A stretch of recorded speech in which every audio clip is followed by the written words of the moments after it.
바벨탑은 인간의 불신앙의 대표적인 모습입니다. 그런데 그 바벨탑의 문제는 크기의 문제가 아니라 그 바벨탑을 쌓은 사람들의 마음의 문제였습니다. 자기 이름을 내려는 마음, 또 그리고 흩어짐을 면하려고 하는 마음, 이런 마음의 문제가 바벨탑을 불신앙의 대표적인 모습으로 만든 겁니다. 사람은 세상에 흩어져서 세상을 잘 다스리며 관리해야 될 사명을 받았습니다. 그런데 바벨탑을 쌓은 사람들은 자기들의 평안을 위해서 흩어지지 않으려고 했던 겁니다. 이것은 나의 평안을 위해서 하나님의 명령을 거부한 불신앙의 모습입니다. 그래서 하나님의 벌을 받게 되죠. 우리도 마찬가지입니다. 나의 평안을 목적으로 살아가면 안 됩니다. 오직 하나님의 뜻을 이루어드리는 것을 목적으로 살아가야 됩니다.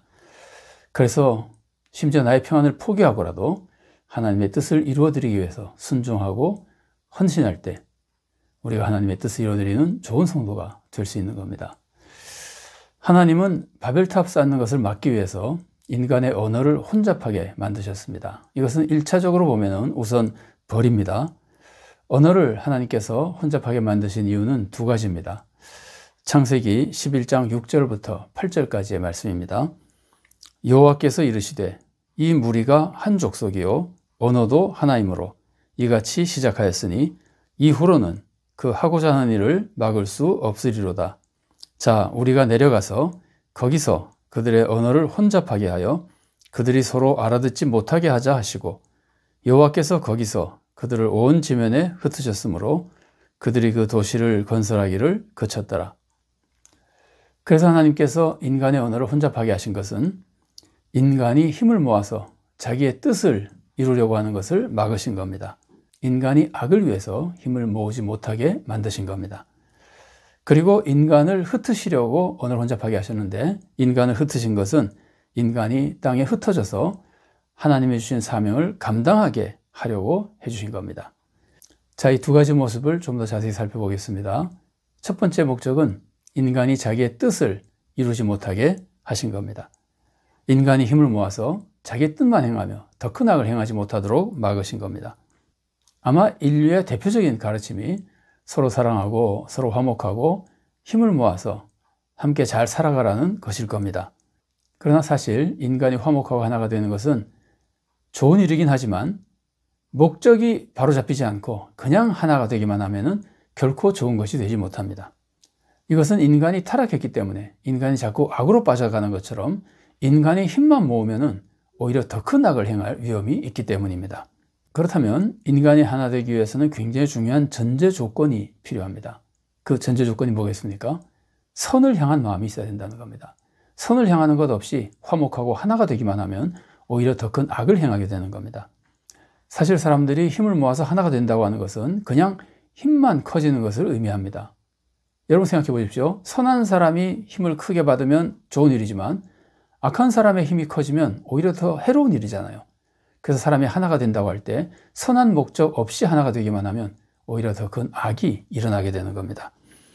우리는 개인적으로 볼 때도 능력 있는 사람이 되기 전에 먼저 선한 사람이 되어야 됩니다. 그리고 능력을 얻어야 유익하게 사용되죠. 마찬가지입니다. 사람들도 하나가 되기 전에 먼저 선한 방향을 가진 사람들이 되어야 되는 겁니다. 선한 목적을 가진 사람들이 하나가 되어야 자기에게도 축복이 되고 인류에게도 축복이 되고 무엇보다 하나님의 뜻을 이루어드리는 귀한 삶을 살 수 있게 되는 겁니다. 교회도 마찬가지입니다. 교회도 하나가 되기 전에 먼저 올바른 교회가 돼야 됩니다. 자, 그리고 이제 인간을 흩으신 모습을 살펴보겠습니다.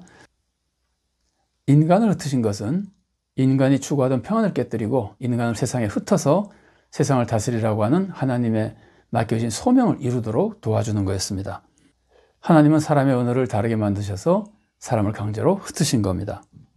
이렇게 어쩔 수 없이 강제로 흩어졌지만 일단 흩어졌다고 하는 사실 자체는 세상에 널리 퍼지는 하나님의 뜻을 이루어드리는 모습이 됩니다.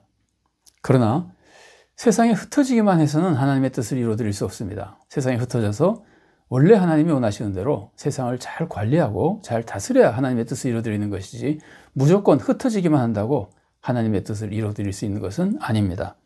오히려 흩어져 가지고 인간의 악이 세상에 더 널리 퍼질 수도 있습니다. 세상을 더 악하게 만들 수도 있고 세상을 더 해칠 수도 있습니다. 이 하나님께서 언어를 혼잡하게 하시고 사람들이 힘을 모아서 자기가 원하는 대로 하지 못하게 하시고 사람들이 흩어지게 만든 것은 기본적으로는 벌입니다. 그러나 가만히 생각해 보면 그 안에 굉장히 큰 축복이 들어 있습니다. 언어 혼잡을 통해서 사람들이 힘을 모아 더 큰 악을 행하지 못하게 되죠. 이것도 축복이죠. 또 사람들이 세상에 흩어진다고 하는 것은 세상에서 하나님께서 맡긴 사명을 잘 감당할 수 있는 또 축복의 길이 되는 겁니다. 그래서 언어 혼잡은 한편으로는 벌이지만 또 한편으로는 하나님의 큰 축복이기도 한 겁니다. 사실 하나님의 벌은 항상 벌이면서도 그리고 고통이면서도 동시에 그것이 하나님의 축복을 받을 수 있는 길이 되도록 우리들에게 주어집니다. 하나님은 사랑이시기 때문입니다. 다만 그 벌이 축복이 되려면은 우리가 하나님의 뜻에 맞는 올바른 방향으로 우리를 고쳐나가며 삶을 살아갈 때 그 벌이 오히려 축복의 계기가 되는 겁니다. 그래서 우리는 하나님이 벌을 내리실 때 그 벌 속에 들어있는 하나님의 뜻을 깨닫고 그 뜻을 바로 찾음으로써 축복의 기회로 만들어야 되는 겁니다.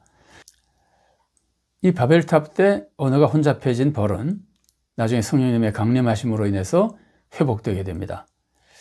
자, 성령님이 강림하실 때 방언을 통해서 사람들의 언어가 소통이 되게 되잖아요.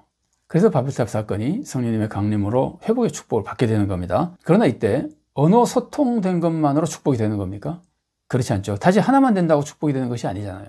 그래서 이 성령 강림 사건을 보면은 언어 소통보다도 더 중요한 것은 성령님이 강림하시다는 사실입니다.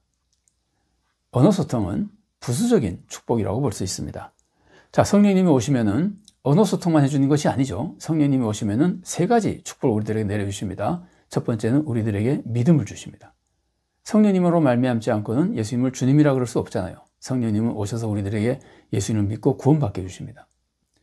그리고 성령님은 성령님의 열매를 통해서 우리들이 올바른 인품을 갖추고 올바른 삶을 살도록 만들어 주십니다. 그리고 성령님은 성령님의 은사를 주셔서 능력 있게 살아가도록 만들어 주십니다. 사실 방언도 은사죠. 그러니까 언어가 소통된 것은 은사와 축복이라고 볼 수 있고 그것보다 더 중요한 것이 사람들의 믿음이 회복되고 사람들이 올바른 삶을 살게 되는 겁니다. 성령님이 오시면 믿음과 사랑의 올바른 삶을 주시고 그리고 언어가 소통되게 해주시고 능력을 주시는 겁니다. 그래서 하나님의 뜻을 이루어드리고 하나님의 은혜 속에 살 수 있도록 도와주시는 겁니다. 우리가 어떤 능력을 받아도 올바른 믿음과 사랑이 없이 받는 능력은 진정한 축복이 되지 못합니다. 믿음과 사랑 안에서 은사도 받고 능력도 받아야 진정한 축복이 됩니다. 그렇지 않고 만일 은사만 받는다면 그것은 바벨탑을 쌓는 위험이 될 수도 있는 겁니다. 예를 들어서 교회를 보더라도 교회가 하나 되는 게 얼마나 중요합니까? 그러나 교회가 올바른 믿음과 사랑 없이 하나가 되기만 하면 오히려 그 교회는 바벨탑을 쌓는 교회가 될 수도 있는 겁니다. 예를 들어서 담임 목사의 말을 존중하고 담임 목사의 말을 잘 듣는 교회라면 좋은 교회입니다. 담임 목사를 존중하는 거 좋은 교회입니다. 담임 목사가 전하는 말씀 잘 받아들이는 것도 좋은 교회입니다. 그러나 만일 담임 목사의 말에 절대 순종하며 일사불란하게 그냥 하나만 되기만 한다면 담임 목사라고 해서 온전한 건 아니잖아요. 그럴 때는 오히려 성경 대신 사람을 따르는 실수를 할 위험성이 있습니다. 성경 대신 사람을 따르게 되면 바벨탑을 쌓는 잘못된 교회가 될 수도 있는 겁니다. 그래서 하나가 되는 거 정말 중요하고 담임 목사 존중하는 거 정말 중요하지만 항상 그 전에 믿음과 사랑의 올바른 모습을 갖춘 교회를 지켜나가는 것이 더 중요한 것이고 성령님도 이것을 먼저 해주시면서 은사를 내려주시는 겁니다. 자, 흩어짐이라고 하는 것은 자기의 평안을 포기하는 겁니다. 이것은 하나님께서 맡긴 소명을 이루기 위해서 고통스러운 곳이라도 평안이 깨지는 곳이라도 흩어져서 하나님 원하시는 곳에서 사역을 감당하는 것을 의미합니다. 자, 바벨탑 쌓던 사람들을 보십시오. 이 사람들은 땅에 흩어짐으로써 땅을 잘 다스리는 하나님의 맡겨진 사명을 감당할 수 있는 좋은 기회가 됩니다. 참 축복의 길이죠. 버리면서도 축복의 길입니다.